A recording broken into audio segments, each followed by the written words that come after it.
Have you ever clicked on a video expecting one thing, but then gotten something completely different? Well, we found a travel guide for India that's secretly a love song. And today, we're going to decode this little mystery to uncover a huge trend in how content gets made online.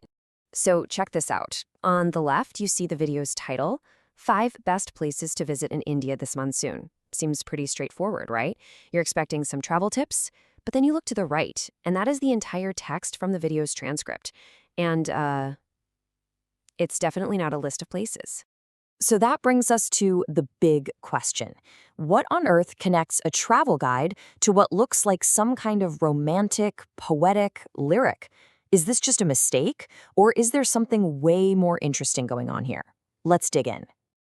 Okay, so to solve this, we have to start with the evidence, and the only text we have from the video itself is from the audio. So let's figure out what this song is actually saying. This is it. This is the whole thing. The entire transcript from that video is this one lyric in Hindi, and it basically translates to, "You became my king, in the streets of my dreams, only your love resides." Let's break that down for a second. So the song kicks off with this incredibly powerful, really personal statement. It's not about geography, it's not about the weather, it's about devotion. It's about another person being royalty to you. You became my king. And then it gets even more poetic. You know, this setting here isn't even a real place. It's an internal world, in the streets of my dreams. This is the kind of language that's designed to create a feeling of pure fantasy and deep personal emotion. And the lyric wraps up with this line, which leaves, absolutely no doubt about its theme. The focus is completely singular. Only your love resides. So yeah, the audio is 100% a love song. Okay, so we've established the audio is a love song. Solid. Now let's go back to the other piece of the puzzle, the video's title. What did it promise us it was going to be? I mean, the title couldn't be any clearer, right? This is supposed to be a practical guide. It's promising real information about specific places you can travel to during monsoon season in India. It sets a very clear expectation for anyone who clicks on it. So now we've got our two conflicting pieces of data.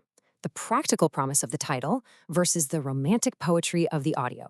Let's really put them head to head. You know, if you clicked on that title, this is what you'd expect, right?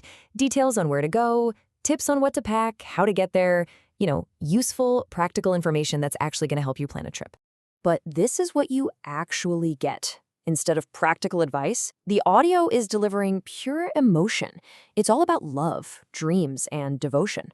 There's a total disconnect between the supposed topic and what's really happening in the audio. Which brings us back to our big question. Was this just a simple upload error? Did the creator accidentally attach the wrong audio file to their video? I mean, it's possible, but I think the real answer is way more deliberate, and it tells us a lot about how content works today. So let's assume this was not a mistake. That means it was a choice. Why would a content creator deliberately pair a love song with a travel video? Well, the answer lies in a strategy called atmospheric content. Atmospheric content isn't about giving you information. It's all about crafting an emotion. The creator isn't trying to tell you something with the music, they're trying to make you feel something. It's all about the vibe.